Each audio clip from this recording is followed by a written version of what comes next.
গীতার পঞ্চদশ অধ্যায়কে একটি সম্পূর্ণ শাস্ত্র বলা হয়েছে। ভগবত গীতার অন্য কোনো অধ্যায়কে শাস্ত্র আখ্যা দেওয়া হয়নি। পঞ্চদশ অধ্যায়ের বিশেষত্ব হল এই অল্প সংখ্যক শ্লোকের মধ্যেও মানব জীবনের দার্শনিক চিন্তার সমগ্র দিক এর মধ্যেই তুলে ধরা হয়েছে। একটি প্রতীকী উপমা এখানে তুলে ধরা হয়েছে। সংসারকে বৃক্ষের সঙ্গে তুলনা করা হয়েছে এবং সেই বৃক্ষটি কিভাবে বর্ধিত হচ্ছে এই সমস্ত বর্ণনা শুরুতেই দেওয়া হয়েছে। সংসার ও বৃক্ষটিকে কিভাবে আমরা ছেদন করতে পারি সে কথাও এখানে বলা হয়েছে এবং এই বৃক্ষটি সম্বন্ধে আরো বলা হচ্ছে যে এর আদি নেই, এর অন্ত নেই, এর প্রতিষ্ঠাও নেই। এই সংসার নান্তো ন চাদির নচসম প্রতিষ্ঠা, অথচ এটি দেখা যাচ্ছে।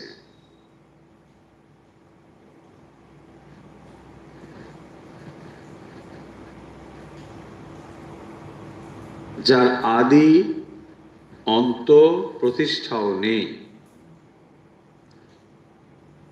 অথচ সেই জগৎ বা এই সংসার আমরা অনুভব করছি। এই সমস্ত বিষয় পূর্বে আলোচিত হয়েছে, তাই সেগুলোকে আর আমরা রিপিট করছি না। এর আগের দিন আমরা যে আলোচনা করেছি 8 নম্বর পর্যন্ত আলোচনা, 7 নম্বর 7, 8 এগুলি ঠিক আছে। 7 নম্বরে বলা হয়েছে, যারা নতুন শুনছেন তাদের জন্য বলে দিই, আগের গুলো কিন্তু প্লেলিস্টে রয়েছে, আপনারা ইচ্ছে করলে সেগুলো শুনে নিতে পারেন। আর যারা প্রথম শুনছেন ওই অংশগুলো না শুনলে পরে খানিকটা তাদের কাছে মানে অপ্রাসঙ্গিক বা ঠিক ধরতে পারবেন না, কিন্তু যারা অলরেডি শুনেছেন তাই সেগুলোকে আর আলোচনা করছি না, তাহলে নতুন আলোচনায় কিন্তু ব্যাঘাত হবে। 7 নম্বরের আগের দিন আলোচনা করা হয়েছে, সংক্ষেপে সেটি দেখে পরের শ্লোকে যাব। বলা হয়েছে, মমৈ বাংশ জীবলোকে জীবাভূতঃ সনাতনঃ মনা ষষ্ঠানি ইন্দ্রিয়াণি প্রকৃতিস্থানে কর্ষতে। 7 নম্বরে বলা হচ্ছে যে মমৈ বাংশ জীবাভূত, তাহলে যে জীব হয়েছে সেই জীব আসলে আমার থেকে পৃথক কিছু নয়। মমৈ বাংশ, মম এব অংশ, আমারই অংশই জীব নামে খ্যাত হয়েছে। এবং কিরকম সনাতন, তাহলে ভগবানের যে সনাতন অংশ সেইটি আবার জীব রূপে প্রকাশিত হয়েছে। কিন্তু কিভাবে? মনা ষষ্ঠানি ইন্দ্রিয়াণি প্রকৃতি স্থানি কর্ষতে, তো প্রকৃতি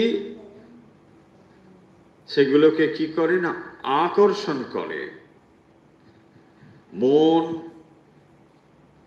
সহ যে ইন্দ্রিয়গুলো সেগুলোকে প্রকৃতি স্থানী, প্রকৃতিতে অবস্থিত, সেগুলোকে আকর্ষণ করে। আমরা আগের দিন এটা বলেছিলাম, যেখানে কি করে জীব দেহ থেকে আবার পুনরায় জীব দেহ তৈরি হচ্ছে। অর্থাৎ একটি জীব দেহ ত্যাগ করে যখন সে উৎক্রান্ত হলো, চলে গেল, তখন সে কি নিয়ে যাচ্ছে?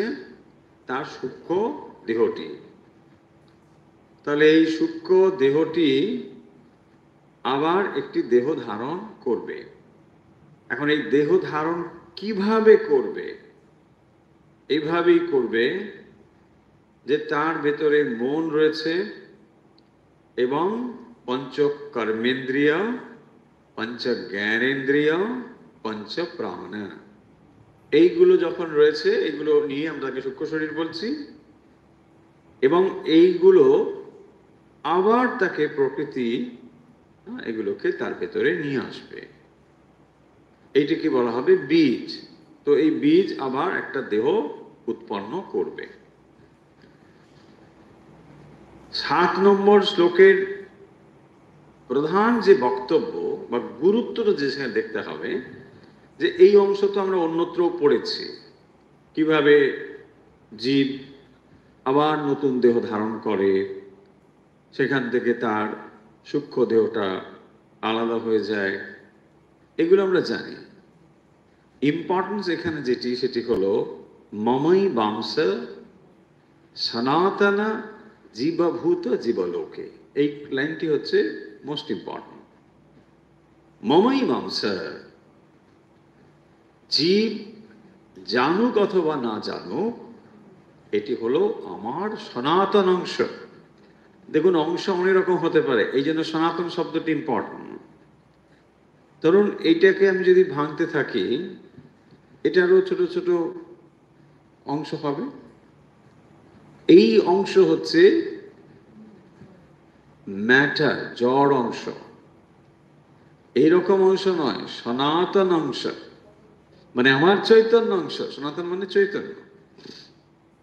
তাহলে জীব, সে যে আলাদা রকম করে জীব হয়েছে, যে জীবাত্মা, আসলে সে আমার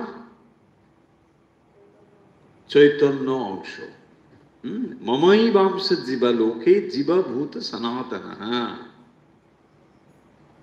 তাহলে জীব সেই ঈশ্বরের অংশভূত, তারই অংশ এর ভেতরে রয়েছে।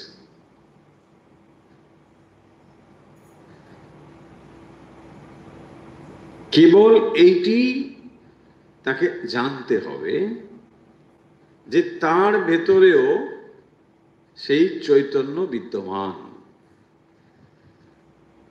এবং যার ফলে যেগুলো জড়ধর্মভূত, দেহের চৈতন্য ছাড়া বাকি সবই জড় অংশ। মহিমা তাহলে চৈতন্যের কিরকম ভাবন, যা এই দেহের সঙ্গে যুক্ত হয়ে জড় বস্তুগুলোকে প্রাণবন্ত করেছে। ইম্পর্টেন্সটা এইখানে। সেই চৈতন্যের তাহলে কি মহিমা, যে এই দেহটি যা কেবল জড়ই, তাই না? কেবল জড়ই, যেটিকে আপনি ওজন করেন, যাকে আপনি আয়নার সামনে দেখেন, এটা কমপ্লিট জড়বস্তু। জড়বস্তুরই তো ওজন থাকে, চৈতন্যের ওজন আছে? বলছে আমি 100 কেজি চৈতন্য নিয়ে ঘুরছি।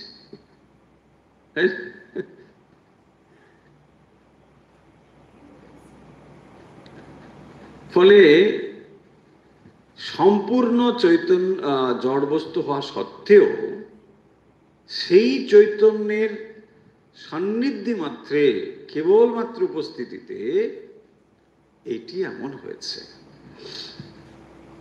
এখন প্রশ্ন হবে যে তার মধ্যে কি এমন মহিমা আছে, সেটি এখন জানবার বিষয়। এটাই আপনাকে জানতে হবে। এবং বাস্তবিক ওই চৈতন্যই আপনি স্বয়ং।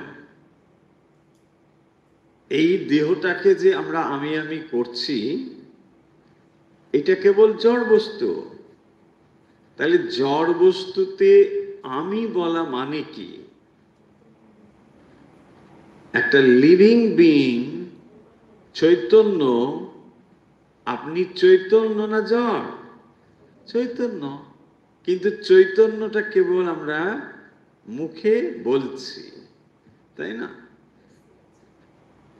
জড়ের সঙ্গে চৈতন্য এমন ভাবে মিশ্রিত হয়ে আছে যে এটিকে পৃথক করতে পারছি না। এবং মজা হচ্ছে এই, পৃথক করবার আকাঙ্ক্ষাও তৈরি হচ্ছে না। কেন হচ্ছে না দেখুন, এই জন্যই, যদি আপনার পেট ভর্তি থাকে তাহলে যতই ভালো ভালো খাবার থাক না কেন আপনার সেদিকে দৃষ্টি হবে না। তাহলে বিষয়গুলো পেটের মধ্যে এত ভর্তি হয়ে আছে, অন্যদিকে আর দৃষ্টি যাচ্ছে না। আবার উল্টো দিক থেকে দেখুন, যখন স্বরূপ জ্ঞান হয়ে যাবে তখনও পেট ভর্তি, কারণ তখন আত্মস্বরূপ জ্ঞান হয়ে গিয়েছে। তখন আবার এই বিষয়গুলোর দিকে তাকাতে ইচ্ছে করে না, তাই না? যারা ব্রহ্ম জ্ঞান লাভ করেছেন তাদেরও পেট ভর্তি, ক্ষুধা তাদের নেই। যদি খিদে না থাকে তাহলে কি হবে? তাহলে আর ওই বস্তুগুলোর দিকে তাদের কোনো আছে, যতই ভালো ভালো খাবার থাকুক, যদি আপনার খিদেই না থাকে তাহলে এই বস্তুগুলো কি দরকার? আবার যদি আপনি ক্ষুধার্তই হন তাহলে অন্য কিছুর দিকে দৃষ্টি যাবেই না, তাই না? এই তৃষ্ণাটা কি? বিষয় তৃষ্ণা। তাহলে বিষয়ের তৃষ্ণা আমাদের এতটাই, অন্যদিকে দৃষ্টি যাচ্ছে না, ওটাতেই আমরা ঘুরছি। শাস্ত্র বলছে তুমি চৈতন্য স্বরূপ আত্মা, কিছুতেই কথাটা যাচ্ছে না কানে। কেন না? অনন্ত খিদে আমার ভেতরে আছে। কি আমি এই বিষয় টিষয় সব খাবো, তাই না? একটা মিষ্টি আছে, আবার খাবো, হ্যাঁ আবার খাবো, মিষ্টিটার নাম আবার খাও। মানে একবার খেলে হবে না, আবার খাও। তো এই যে আমরা বিষয় তৃষ্ণা, অনন্ত খিদে, এতেই ঘুরছি। স্বরূপত ব্রহ্ম হওয়া সত্ত্বেও আমার দৃষ্টি সেদিকে যাচ্ছে না। কিন্তু এই জন্য বলছেন মমই বাংশ জীব লোকে জীবভূত সনাতন, আমারই সনাতন অংশে জীবভূত হয়েছে। তাহলে জীব আসলে কিন্তু সেই সনাতন অংশভূত, তাই না? সেই কথাটি এখানে বলছেন। এটা আগে দিন হয়েছে, পরের অংশে যাই। শরীরম যদবাপ্নোতি যচ্চাপোৎক্রামতীশ্বরঃ গৃহীত্যৈতানি সংয়াতি বায়ুর্গন্ধানি বাসয়া। শরীরম যদবাপ্নোতি। আচ্ছা, আগে আমরা শব্দের অর্থ দেখব।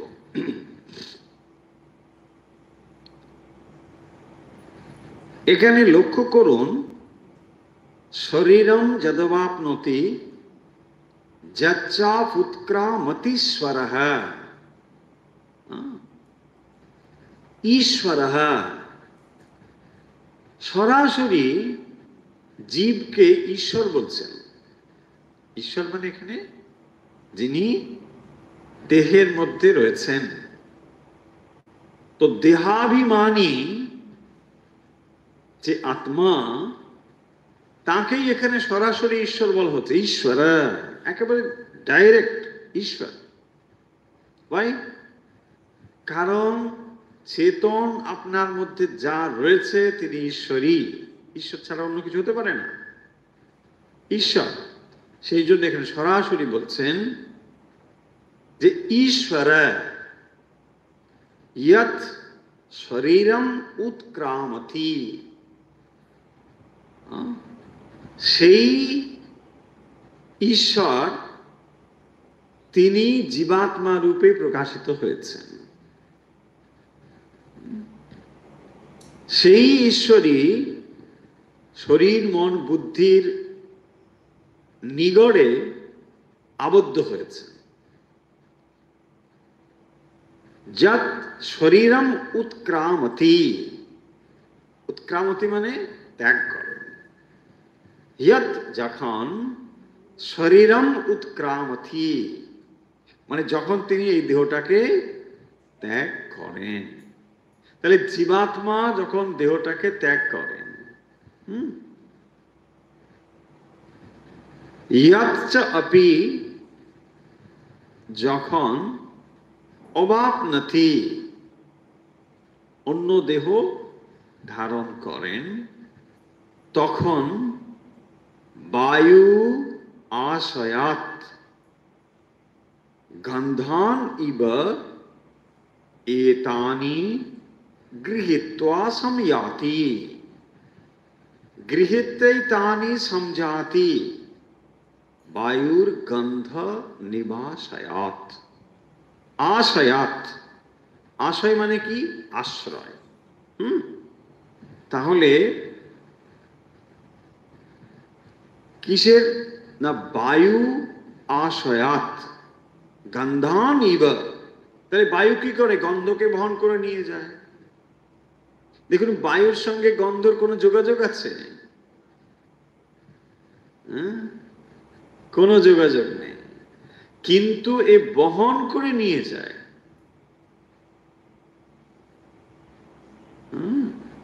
এ শুধু বহন করে নিয়ে যাচ্ছে। ঠিক সেই রকম ভাবে বায়ুর গন্ধ নিবাসায়াত শরীরম যৎ অবাপ্নতি যচ্চ উৎক্রামতি, তো যখন এই জীবাত্মা দেহটিকে পরিত্যাগ করেন এবং অন্য দেহ ধারণ করেন, তখন এতানি গৃহীত্বা, ওই যে পরের লাইন রয়েছে গৃহীত্যই এতানি, মানে গৃহীত্বা এতানি, এতানি মানে সূক্ষ্ম শরীর ভূত মন ইন্দ্রিয়ানি, এতানি, তাহলে গৃহীত্বা এতানি সময়াতি, এটা সব নিয়ে চলে যায়, মানে এই পুটলিগুলো নিয়ে যাবে না, পুটলি নিয়ে যেতেই হবে। পুটলি পাটলা নিয়ে যাবে। তাহলে জীব যখন দেহ ত্যাগ করে চলে গেল, আমরা তো কান্নাকাটি করছি, কিন্তু সে পুটলিটা সঙ্গে নিয়ে চলে গেল। And he is very happy. Next journey, ভাবুন, সে বুঝতে পারছে না আর এরা কেন এত কাটাকাটি করে, এরা কি আমার ভালো চায় না? সে তো এগুলো ছেড়ে নতুন জানি বেঁচে গেছে না। আপনি যেমন ভাবছেন বেঁচে গেছে মানে দায়িত্ব চলে গেল, নট লাইক দ্যাট। তাকে নেক্সট জার্নির জন্য যেতেই হবে। দেখুন, আগের দিন আমরা এই কথাগুলো আলোচনা করেছিলাম যে এই যে দেহান্তর প্রাপ্তি, এটা একটা হেলদি প্রসেস, এটা সুন্দর, প্রকৃতির একটা অত্যন্ত সুন্দর সিস্টেম।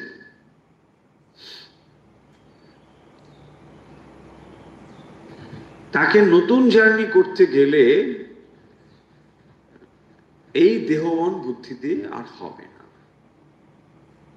তখন আবার নতুন একটা দেহ তাকে দেওয়া হবে, তার সঙ্গে তার অভিজ্ঞতা সঞ্চিত রয়েছে, সেগুলো সে নতুন একটা জার্নি করবে।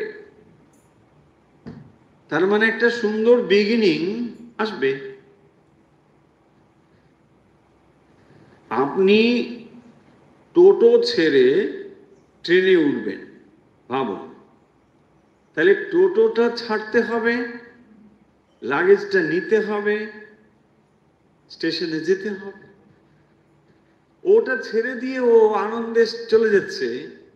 এখন টোটোর লোকটি ভাবছে যে আরে কি ব্যাপার, আপনি চলে যাচ্ছেন, তুই ভালো থেকো ভাই, আমি চললাম। দেখুন, he is very happy, it's very healthy process, okay যেতেই হবে। এখন ওই টোটোওয়ালা যদি বলে না এত সময় গল্প করলাম তোমার সঙ্গে, নাম্বার বিনিময় হলো, আর যাওয়ার সময় কিছু বললে না, চলে গেলে, আরে তোমাকেও এরকম যেতে হবে, তুমি অপেক্ষা করো, সবাই এরকম ভাবে যেতে হবে, তাই না? সেই জিনিসটি বলছেন বায়ুর গন্ধ নিবাসায়াত। তাহলে যখন সে জার্নিটা করছে, স্থূল দেহটা এখানে পড়ে থাকলো, সেটা পঞ্চভূতের জিনিস এখানেই থাকবে, কিন্তু সূক্ষ্মভূত যে জিনিসটি, সেটি হচ্ছে সাটল বডি, সূক্ষ্ম শরীর, ওই জিনিসটি কিন্তু তার কাছে মানে লাগেজের মতো, সে সেটাকে নিয়ে বেরোবে, ওটা থাকবে। তাহলে অ্যাকচুয়াল যাকে আমরা জীবভূত বলছিলাম বা জীবাত্মা বলছিলাম, এটা কিন্তু এই অংশটি। আমরা আগের দিন অনেক এক্সাম্পল দিয়ে বলেছি, আর দরকার নেই, আশা করি সেগুলো বলবার, রিপিটেশন হয়ে যাবে, তাই না? যেমন আমরা বলেছিলাম কম্পিউটারের মধ্যে একটা হার্ড ডিস্কের মধ্যে একটা সফটওয়্যার আছে, সেইগুলো, তাহলে ওটাই প্রধান অংশ। তাহলে একটা জীব থেকে আর একটা জীব যে দেহ ধারণ করছে, তার প্রসেসটা হচ্ছে ঠিক এই রকম করে পুনর্জন্মবাদ। দেখুন, হিন্দু সনাতন যে ধারণা, যার উপর এই ধারণাগুলো চলে আসছে যুগ যুগ ধরে, তার মধ্যে মৌলিক ধারণা হলো পুনর্জন্মবাদ। পুনর্জন্মবাদ এটা এখনো পর্যন্ত খণ্ডিত হয়নি। অনেক ধর্ম আছে যারা এটাকে মানে টানে না, মানে পুনর্জন্ম হয় তারা এটা স্বীকার করেন না, এমনকি বিজ্ঞানও স্বীকার করে না। সে না স্বীকার করলে তো কিছু এসে যাবে না। তারা যন্ত্র দিয়ে দেখে যেটা বুঝতে পারবেন সেটাই, তা নাহলে নেই। যন্ত্রের বাইরেও তো অনেক কিছু আছে। ফলে পুনর্জন্মবাদ হচ্ছে আস্তিক দর্শন, ভারতীয় আস্তিক দর্শনের একটা ভিত্তি, এই পুনর্জন্মবাদ। কি করে সেটা হচ্ছে না, দেহান্ত হয়ে গেল, দেহান্ত হয়ে যাওয়ার সঙ্গে সঙ্গে দুটো জিনিসের মধ্যে কানেক্টিভিটি নষ্ট হয়ে গেল। আমরা দেখুন গোল গোল করে দুটো চাকার মতো এঁকে দিয়েছি। এই চাকা মানে আপনি বুঝে নিন যে আসলে এই দুটো মানে একটা, যদি মনে মনে ভাবেন গাড়ি দুটো চাকা, সেই দুটোকে একটা সংযোগ করবার মতো একটা ব্যাপার আছে, দুটোকে যুক্ত করে রাখে। এই সংযোগটা যখন বিচ্ছিন্ন হয়ে যায়, তখন আর গাড়িটা চলতে পারে না। এই হলো সোজা কথা। তার মানে দুটোর মধ্যে একটা সংযোগ একটা রয়েছে, কানেক্টিভিটি আছে। সেই কানেক্টিভিটিটা যখন বিচ্ছিন্ন হয়, তখন নামটাকে বলি দেহত্যাগ হলো। এই দুটো একই রকম ভাবে, একটা চাকা যদি হুইল, তো দুটো হুইল একসঙ্গে কি হবে, একটা গাড়িকে নিয়ে গেলে দুটো চাকা সুন্দরভাবে ব্যালেন্স করে তখন চলছে। এইটা কোনোভাবে যদি বিঘ্নিত হয়, তখন দেখবেন সেটা আর চলবে না।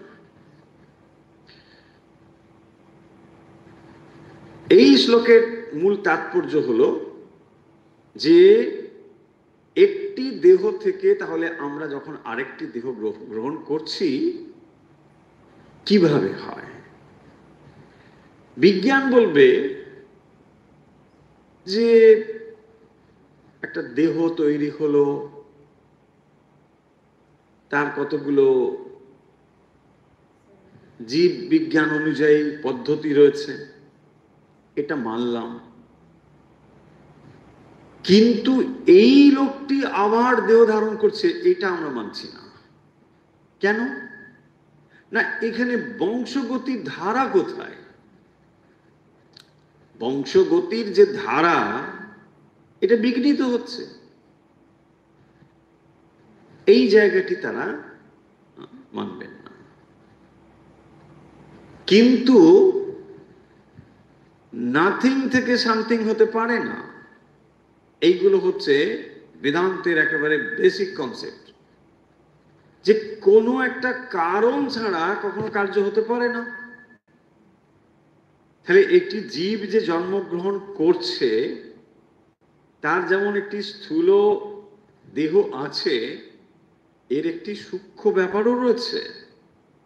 তো সেই সূক্ষ্ম অংশটি যে এর সঙ্গে যুক্ত হয়, এই ব্যাপারগুলো বিজ্ঞানের দৃষ্টিকোণ থেকে তারা মানবেন না। কিন্তু ভগবান এখানে যে জিনিসটি ঘটে সেটা বলছেন পরিষ্কারভাবে, যে স্থূল দেহর পেছনে আসলে একটি সূক্ষ্ম দেহ রয়েছে,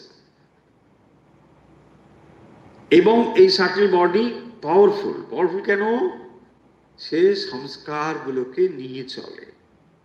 তাহলে সারা জীবন ধরে আপনি যে যে অভিজ্ঞতা সঞ্চয় করেছেন, ভালো অথবা মন্দ যাই হোক, সেই সমস্তগুলো পুটলিতে বেঁধে রেখেছেন।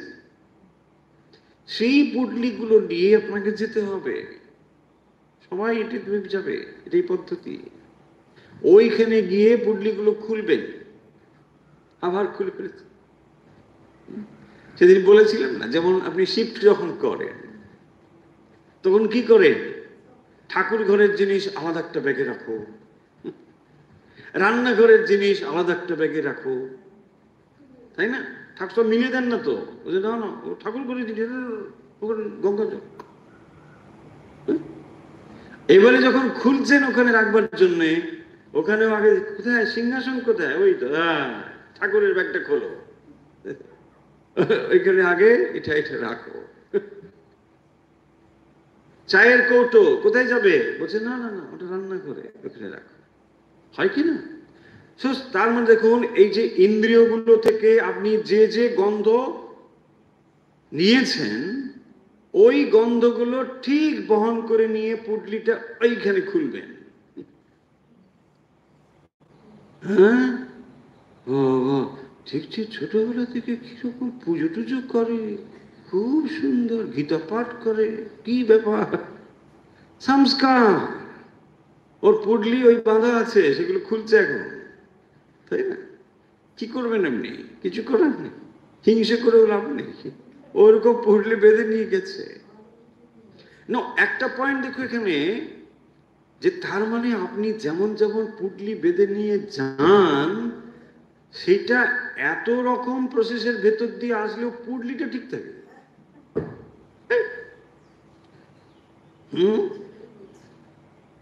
আপনি ফ্লাইটে বুকিং করে সব জিনিসপত্র লাগেজ টাগেজ ঢুকিয়ে দিলেন,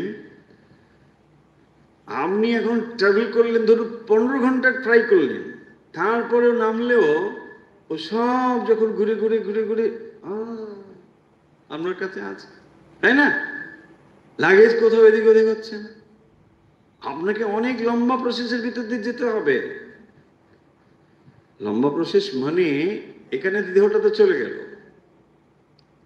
এখন আপনি কেবল সূক্ষ্ম দেহ নিয়ে আছেন, কিন্তু অস্তিত্ব তখনও আছে, আপনার অস্তিত্ব চলে যায়নি।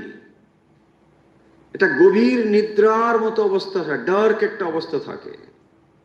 তো এই ডার্ক অবস্থার ভিতরে তার ফরমেশন হয়, মানে এই যে এই দেহটি ছেড়ে গেল, এই সম্পূর্ণ জিনিসটি তার ভেতর থেকে মুছে যাবে, সংস্কারটা থাকবে, কিন্তু এইগুলো সব পারিপার্শ্বিক অবস্থা, এখানে যা যা ছিল সব এরেজ হতে হবে, তাই না? তাহলে কি করে? ধরুন রিমডেলিং হচ্ছে, একটা গাড়ি আপনি গ্যারেজে দিয়ে দিয়েছেন, তো গ্যারেজ কি করছে? ওটাকে সুন্দর করে আবার ধুয়ে মুছে এই করে নানা প্রসেস, এ একটু করলো, ও একটু করলো, কত ডিপার্টমেন্ট আছে, করে করে ফিনিশ যখন বেরোচ্ছে একেবারে ঝকঝকে মডেল। কি হলো না, অমুক বাবুর নাতি হয়েছে, 80 বছরের বৃদ্ধ, ট্রান্সফর্ম করে করে বডি সব চেঞ্জ করে করে পার্টস সব চেঞ্জ করে এখন তিনি নাতি হয়ে জন্মগ্রহণ করেছেন। কে আছে নাতি হয়েছে, অন্নপ্রাশন হবে, ভাবুন জিনিসটা। এই তো চলছে। তো সে কি করছে, এই এত লম্বা প্রসেসের পিছনে গেলেও তার ওই যে পূর্বকৃত সংস্কার এগুলো সব রয়েছে। এটাই হচ্ছে পয়েন্ট, কোনোটাই কিন্তু নষ্ট হয়ে যাচ্ছে না। আর এখানে কোনো ভুল হওয়ার সম্ভাবনাও নেই।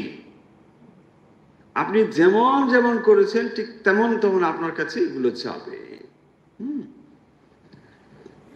শুভ সংস্কার যদি থাকে সেটাও কেউ খণ্ডাতে পারবে না, সব যাবে।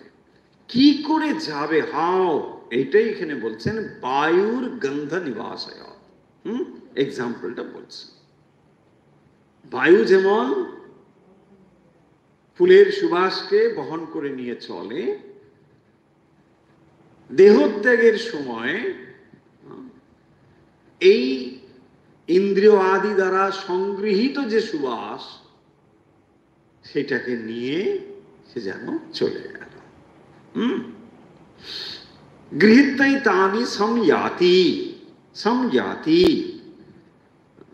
মানে গমন করে, ইয়াতি সংয়াতি, তিনি চলে গেলেন। ঈশ্বর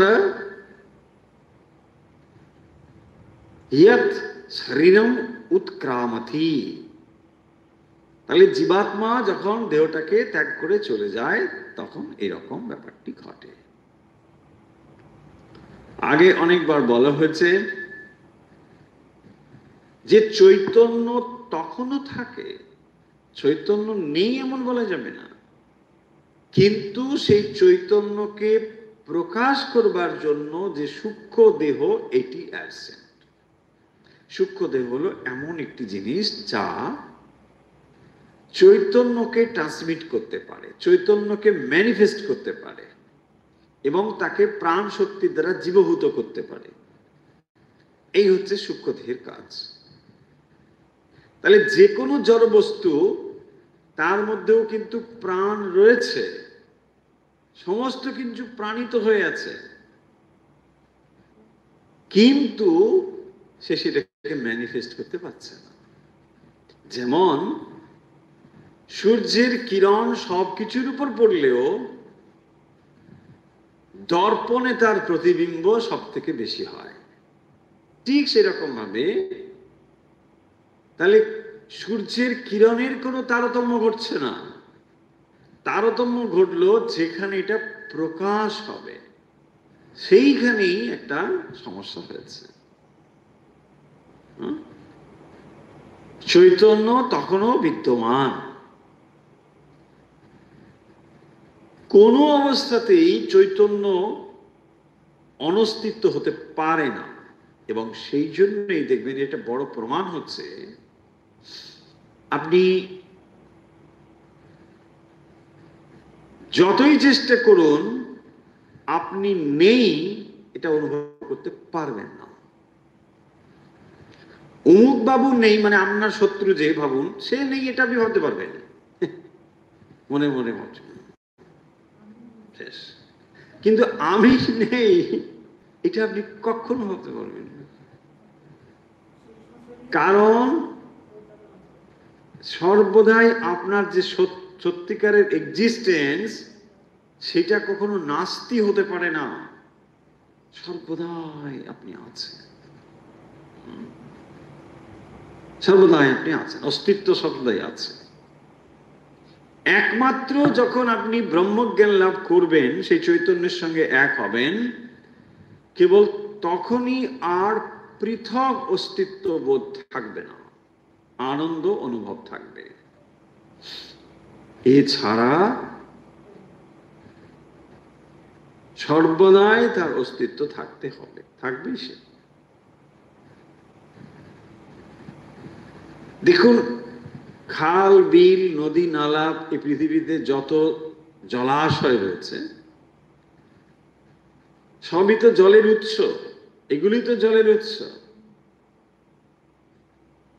সেই জল বাষ্প আকারে পড়ে উঠছে, বৃষ্টি হয়ে নামছে, আবার নদী দিয়ে প্রবাহিত হয়ে হয়ে সমুদ্র গিয়ে পড়ছে। তাহলে যেখান থেকে উঠলো ওখানে গিয়ে আবার পড়ছে। জীবেরও ব্যাপার তাই, সে আসলে ঈশ্বরের অংশভূত, সেখান থেকেই সে বিচ্ছিন্ন হয়ে আজ জীব হয়েছে এবং নানা ঘাত প্রতিঘাত, ভালো মন্দ অভিজ্ঞতা সঞ্চয়ের ফলে যেদিন সে পরিতৃপ্ত হবে যে আমার আর অন্য কিছু দরকার নেই, কেবল তখনই সে তার উৎস মুখে ফিরবে, তাই নয় কি? উৎস মুখে ফেরা তখনই হবে যখন আপনি পরিপূর্ণ হয়েছেন, না আমার পেট একেবারে ভর্তি, আর কিচ্ছু খাবো না, তাই না? এইটা আপনাকে হতে হবে। সেইটা না হওয়া পর্যন্ত জার্নিগুলো চলছে, তাই না? বলছে না এটা দেখা হলো না, আরে ওটা দেখা হলো না, এটা কিরকম একটু দেখি, তাই চলছে। দেখুন এটাই তো যাত্রা, আর কিচ্ছু না।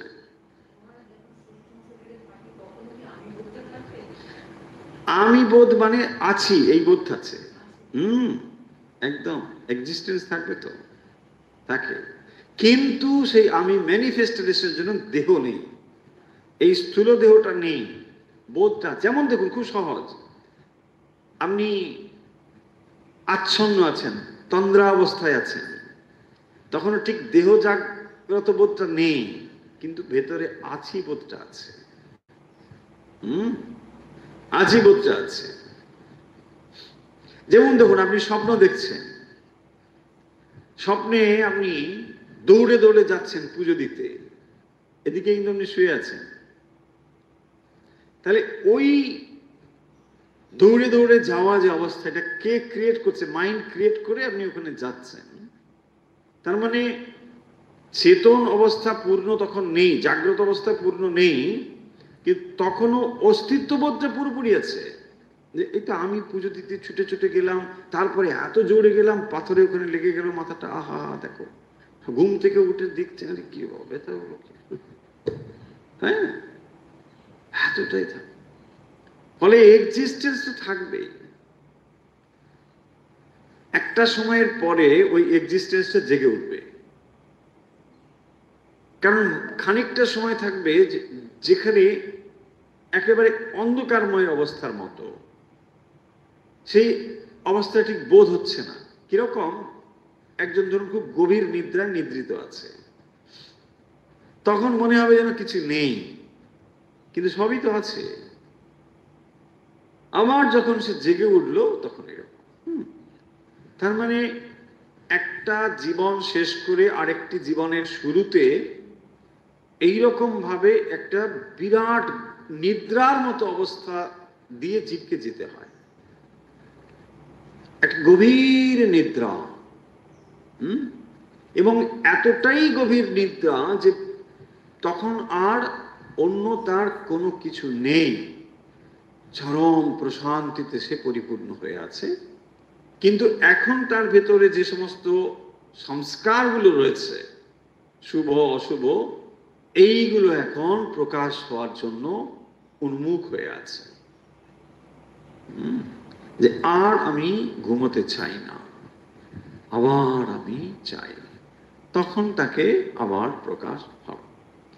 গৃহীত্বই তানি সংয়াতি বায়ুর গন্ধ নিবাসায়াত শরীরম যদবাপ্নতি যচ্চাপ উৎক্রামতীশ্বরঃ। হলো? তাহলে উৎক্রমণ কিভাবে হচ্ছে? যখন জীব উৎক্রমণ হয়, চলে যায়, তখন সে এই সূক্ষ্ম দেহে তার সমস্ত অভিজ্ঞতাগুলোকে নিয়ে যায়। আমরা ইন ডিটেলস বলেছি সংস্কার কাকে বলে, মন জিনিসটা কি, মেমোরি জিনিসটা কি, দুটোর মধ্যে তফাৎ কি, এগুলো বলা গেছে। 9 নম্বর শ্লোকটা পড়ে নি। শ্রোত্রম চক্ষুস্পর্শনঞ্চ রসনম ঘ্রাণমেব চ অধিষ্ঠায় মনশ্চায়ম বিষয়ানুপসেবতে। 9 নম্বর শ্লোক লক্ষ্য করুন। শ্রোত্রম চক্ষুঃ স্পর্শনঞ্চ। তাহলে এই যে জীবাত্মা, অর্থাৎ যিনি দেহ ত্যাগ করছেন, তিনি কি করছেন? শ্রোত্রম মানে কর্ণ, চক্ষু, স্পর্শনম ত্বক, রসনম ঘ্রাণম এবচ নাসিকা, মন অধিষ্ঠায় আশ্রয়পূর্বক বিষয়ান উপসেবতে। তিনি বিষয়কে উপভোগ করে। তাহলে শ্রোত্রম চক্ষু স্পর্শনঞ্চ রসনম ঘ্রাণমেব চ অধিষ্ঠায় মনশ্চায়, মনকে এর আশ্রয় করে, মানে এইগুলোকে আশ্রয় করে বিষয়ানুপসেবতে, তিনি বিষয়কে ভোগ করছেন। কে বিষয়কে ভোগ করছেন? এই জীবাত্মা। তাহলে জীবাত্মা তিনি শ্রোত্র চক্ষু স্পর্শন মানে সমস্ত ইন্দ্রিয়, মন, এইগুলোকে আশ্রয় করে মনশ্চায় বিষয়ান উপসেবতে, তিনি বিষয়গুলোকে ভোগ করছেন।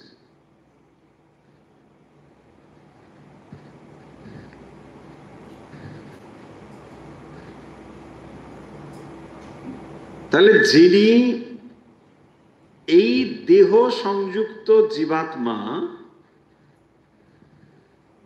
দুটোর মধ্যে তফাৎটা সবসময় আমরা মনে রাখবো যে পরমাত্মা তিনি কেবল অবস্থান করছেন, তার কোনো ক্রিয়া নেই, তার কোনো কিছু করার নেই। কেন তিনি কিছু করবেন? কিন্তু তিনি অবস্থান করছেন বলেই এসব কিছু ঘটে চলেছে। জীবাত্মা এখানে তিনি এই দেহ মন ইন্দ্রিয়কে সংযুক্ত করে বিষয়কে ভোগ করছে। তাহলে দেহস্থিত যে জীবাত্মা, তিনি ইন্দ্রিয়গুলোকে মনের সঙ্গে সংযুক্ত করে শব্দাদি বিষয়কে ভোগ করছেন। তাহলে ইন্দ্রিয়গুলো হলো চক্ষু, কর্ণ, নাসিকা, জিহ্বা, ত্বক। আর এদিকের বিষয়গুলো তাহলে কি? তাহলে এগুলো ইন্দ্রিয় তত্ত্ব বিষয়। চক্ষুর বিষয় কি? রূপা, তাই না? ওদিকে তাহলে কি হবে? চক্ষু, কর্ণ, নাসিকা, জিহ্বা, ত্বক। আর এদিকে হবে কি? তাহলে চক্ষু, এদিকে কি হবে? রূপা, রসা। মানে পরপর যদি দেখুন কোনটা হবে, তাহলে চক্ষু, কর্ণ, কর্ণ হলে শ্রোত্র, মানে বিষয় হচ্ছে তাহলে কি? শব্দ। শব্দ, স্পর্শ, রূপ, রস, গন্ধ আমরা বলি না? ঠিক সেরকম করে তাহলে আগে দিতে হবে আপনাকে কর্ণ, তার বিষয় হচ্ছে শব্দ, চক্ষু, তার বিষয় হচ্ছে রূপ, এরকম করে করে এই যে তত্ত্ব বিষয়গুলোকে সে ভোগ করে থাকে, মোহে আশ্রয় করে, মনটাকে আশ্রয় করলো, এটা করে সমস্তগুলোকে সে ভোগ করছে।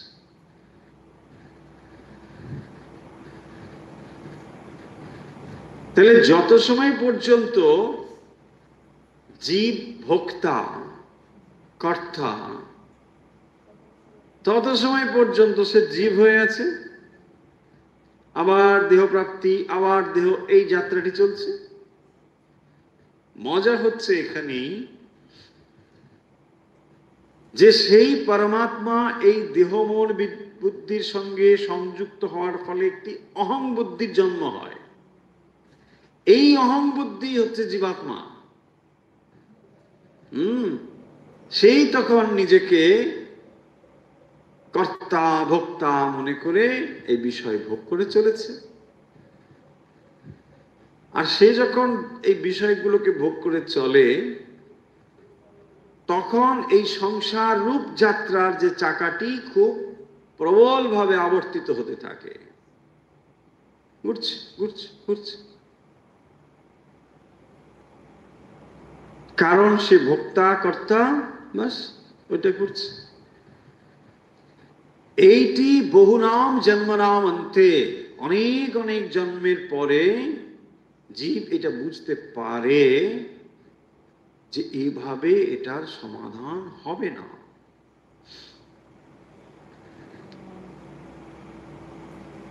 অজ্ঞানবশত ওই যে অহংকার জন্ম হলো, সেখান থেকেই তার বিষয়ের প্রতি অনন্ত ক্ষুধা তৈরি হলো, বিষয়কে গ্রহণ করবার অনন্ত ক্ষুধা, যে আমি এই করব, এই খাবো, ওই করব, ওই করব, এই অনন্ত।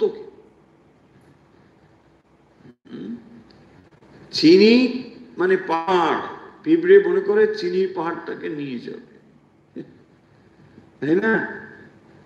সেই জন্যে বলা হয় যে এ পৃথিবীতে যত সম্পদ রয়েছে একজন মানুষের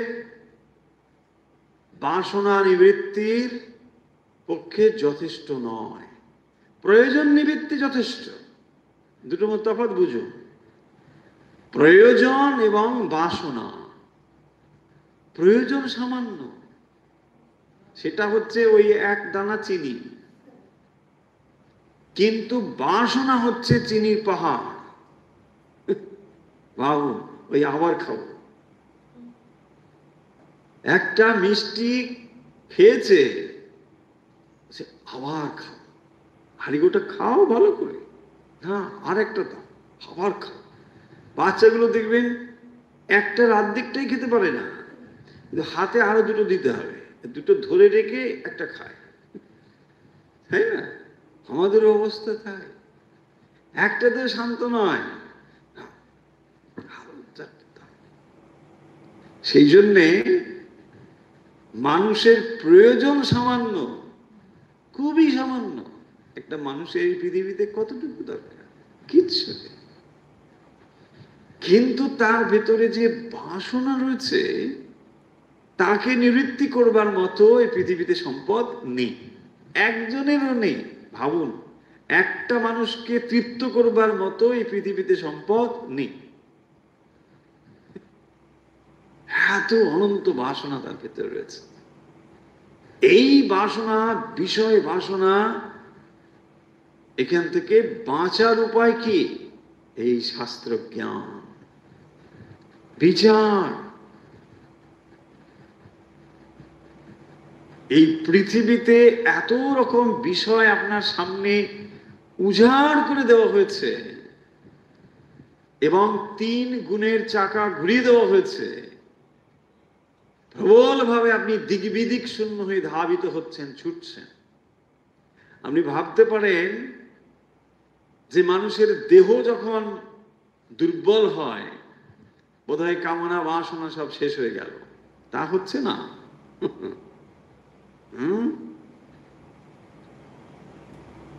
বলছেন শরীর জীর্ণ হচ্ছে, কিন্তু বাসনা যেন যুবক হয়ে উঠছে, তাই না? ভেতরে যে বাসনাগুলো রয়েছে সেগুলো যেন ক্রমশ যুবক হচ্ছে, ওগুলোর বয়স কমছে না। কি সাংঘাতিক! এভাবেই চলছে। তাহলে এর নিবৃত্তি কোথায়? শান্ত হব কোথায়? এই জন্যই মানুষ চিন্তা করতে বসলো, বিচার করতে বসলো। পৃথিবীতে এমন কোন মানুষ তো নেই যে যার কোনো কামনাই কোনোদিন পূর্ণ হয়নি। হয়েছে তো, কি তবুও কি আপনি শান্ত হতে পেরেছেন? না। আপনার যে বাসনা পূর্ণ হয়েছে সে আরো অনেক বাসনার জন্ম দিয়েছে, তাই না? অথচ আপনি শান্ত হতে পারেন। এখানেই তো বিচার। যে তাহলে ভোগের দ্বারা শান্ত হওয়া যাবে না, বিচারের দ্বারাই আসতে হবে। শ্রোত্রম চক্ষুস্পর্শনঞ্চ রসনম ঘ্রাণমেব চ অধিষ্ঠায় মনশ্চায়ং বিষয়ানুপসেবতে। এইভাবে আমরা বিষয়কে ভোগ করে চলেছি, আর সেই অনন্ত বিষয় ভোগের সংস্কারগুলোকে বহন করে চলেছি। ভাবুন, তাহলে এত সংস্কার, শুভ অশুভ, ভালো মন্দ, এসব আমরা ধরে রেখেছি, সেগুলো দিয়ে চলছে। আমরা সেগুলো সম্পর্কে তো অ্যাওয়ারই নয়, বুঝি না, কারণ সেগুলো মনের অত্যন্ত গভীর গভীর স্তরে রয়েছে। কখন কোন স্তর থেকে কোন জন্মে কোনটি প্রকাশিত হবে এবং তার ফলে জীব কোন অবস্থা প্রাপ্ত হবে কেউ বলতে পারে না, কেউ বলতে পারে না। তাহলে অনন্ত জন্মে হাজার হাজার কতবার জন্মেছি তার ঠিক নেই, এত কিছু সব যে ধরা রয়েছে, এগুলো থেকে পরিত্রাণের উপায় কি? তখনই জীব সারেন্ডার করে ভগবানের কাছে, যে এ যদি আমি মানে জন্ম জন্ম ধরে এই প্রারব্ধ ভোগ করে সমাপ্ত করব বলে ভাবি, অনেক অনেক জন্মের প্রয়োজন। প্রারব্ধ ক্ষয় হবে, তারপর আপনি মুক্ত হবেন। সেই জন্যই জীব শরণাগত হয় ভগবানের কাছে, যে আমি এরকম করে পারবো না, সম্ভব নয়। আবার দেখুন, সেই ভগবান এত কাছে, সব থেকে কাছে। একবার আপনি কেবল তার কাছে শরণাগত হলেই সব হয়ে যাবে, কিন্তু কিছুতেই সেদিকে তাকাতে ইচ্ছে করে না। কেন করে না? ওই অনন্ত বিষয় বাসনা আপনাকে প্রবল ভাবে বিষয়ের দিকে ধাবিত করছে। কি অপূর্ব জিনিসটা ভাবুন, তিনি এত কাছে, কিন্তু সেদিকে যে আমার দৃষ্টি নেই, দৃষ্টি নেই। ভগবান তখন ভাবছেন, তুই তো আমাকে চাস না, যা চাস ওদিকেই থাক, ওদিকেই যা, তাই না? এখন আমরা ভাবতে পারি যে ভগবান তাহলে কিরকম, খুবই মানে ভালো লোক নয়, মানে আমি কষ্ট পাই, বলছে না না না না না, আমি সব থেকে ভালো লোক। কারণ এই অভিজ্ঞতাটা তোমার দরকার, এই অভিজ্ঞতাটা তোমার দরকার। দেখুন, তাহলে যখন বিটার এক্সপিরিয়েন্স হয় তখন আমরা ভগবানকে দোষ দিই, এই কি করে। উল্টো দিকে ভাবুন, যদি ভালো এক্সপিরিয়েন্স হয় সেটা তো তারই দেওয়া, আর এটা আপনি অনুভব না করলে পরে এগোবেন কি করে? ফলে বেটার হোক বা যাই হোক, বিটারই হোক, any experience is good only, সেটা আপনাকে নিতেই হবে, তাহলে আপনি যেতে পারবেন না, তাই না? সব সময় জন্য এই এক্সপিরিয়েন্স গুলো দরকার। এন্ড লাইফ মানে এক্সপিরিয়েন্স, আর কিচ্ছু নয়। জীবনের শেষে আপনি যেটা নিয়ে যেতে পারবেন, দ্যাট ইজ এক্সপিরিয়েন্স। সেদিন স্বামীজি আজকে বলেছেন যে অভিজ্ঞতাই হচ্ছে আমাদের সব থেকে বড় শিক্ষক। আমরা বই পড়ে শিখি না, শাস্ত্র চর্চা করে শিখি না, কোনো কিছু থেকে শিখি না, অভিজ্ঞতা হইতেই আমরা শিক্ষা লাভ করিয়া থাকি। Absolutely true. এইটি আমাদের করতেই হবে। তাই যারা সচেতন হন তারা দেখবেন এটাকে খুব ভালোভাবে নিতে পারেন। সেই জন্য বলা হয়েছে জ্ঞান চক্ষু, পরে আসছে জ্ঞান চক্ষুষা পাচ্ছেন। আমরা আজকে সে বিষয়ে যাব না, কেন সময় হবে না।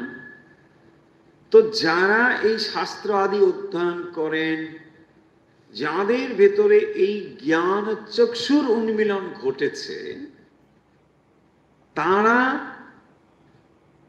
সামান্য কিছু দেখে বিশেষ কিছু ধারণা করে নিতে পারে। একেই বলে জ্ঞান চক্ষু। ইনফার, আপনার অভিজ্ঞতা আপনাকে বলে যে না বাবু, এটা করলে এটা হবে। এটা আপনি কোত্থেকে শিখেছেন? এক্সপিরিয়েন্স থেকে শিখেছেন, তাই না? তাই আজ আপনি ওটা করবেন না। দেখুন, হয়তো আপনি ওটা আগে অনেকবার করেছেন, ভুল করেছেন, তার বেটার এক্সপিরিয়েন্স আছে, তা হতে পারে। কিন্তু আজ যখন আপনাকে বলা হচ্ছে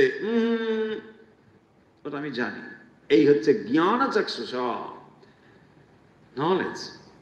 পাখা ঘুরছে, আপনি এটা দেখতে পাচ্ছেন, এটা দৃশ্যমান, কিন্তু আপনার অভিজ্ঞতা দিয়ে আপনি জেনেছেন পাখা এমনি ঘুরতে পারে না, বিদ্যুৎ আছে। That is infer. এইটাকে বলে জ্ঞান চক্ষু। Knowledge you have, yes. আপনার অভিজ্ঞতা দিয়ে আপনি এটা জানছেন যে এই দেহ মন বুদ্ধি যেটি জড়ধর্মী, অথচ সেটা চৈতন্যের মতো কাজ করছে, এমনি এমনি করতে পারে না। নিশ্চয়ই এখানে চৈতন্য রয়েছেন, এখানেই ভগবান আছেন। এটাকে বলে জ্ঞান চক্ষু। সেই কথা পরের শ্লোকে বলবেন যে জীবকে আমি কি দেখছি? একজন মানুষ দৌড়ে যাচ্ছে, ঘুরছে, কথা বলছে, হাসছে, খেলছে, এটা করছে। যার ভেতরে জ্ঞান চক্ষু রয়েছে, সে এটা দেখতে পায় যে আসলে জীব নয়, তার ভেতরে সেই চৈতন্যই এমন ভাবে প্রকাশিত হচ্ছে। জ্ঞান চক্ষু, যার মধ্যে জ্ঞান চক্ষু আছে, দ্যাট ইজ মোর ইম্পর্টেন্ট।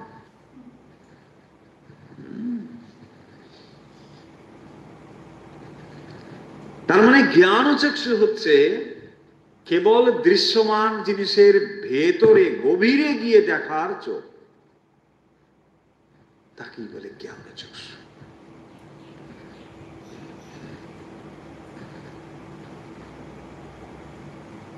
চর্মচক্ষে আপনি একটা দৃশ্যকে দেখছেন, কিন্তু জ্ঞান চক্ষু দিয়ে তার ভেতরের জিনিসটাকে দেখছেন। এটাই হচ্ছে জ্ঞান চক্ষু। যে সব চর্মচক্ষে দেখা যায় না, তো চর্মচক্ষে কি দেখা যায়? এই বাইরের জিনিসটা দেখা যায়। পাখা ঘুরছে, এটা চর্মচক্ষে দেখছেন, কিন্তু এর পেছনে বিদ্যুৎ রয়েছে, এটা আপনি জ্ঞান চক্ষু দিয়ে দেখছেন। একটা মানুষ লাফাচ্ছে, দৌড়চ্ছে, খেলছে, ছুটছে, হাসছে, কথা বলছে, এসব আপনি দেখছেন। এটা কে দেখছে? চর্মচক্ষু দেখছে। আর জ্ঞান চক্ষু দেখছে না, ওর ভেতরে সেই চৈতন্যই বিদ্যমান। তা না হলে ও দৌড়তে পারে না। ও দৌড়বে কি করে? ও তো মাংসপিণ্ড। তাহলে জ্বর এমনি এমনি দৌড়তে পারবে? এইটাকেই বলে জ্ঞান চক্ষু। আমরা পরের দিন ওইখান থেকে আলোচনা করব, এই জ্ঞান চক্ষু থেকে। চলুন তাহলে আজকের কথা আমরা এখানে শেষ করছি।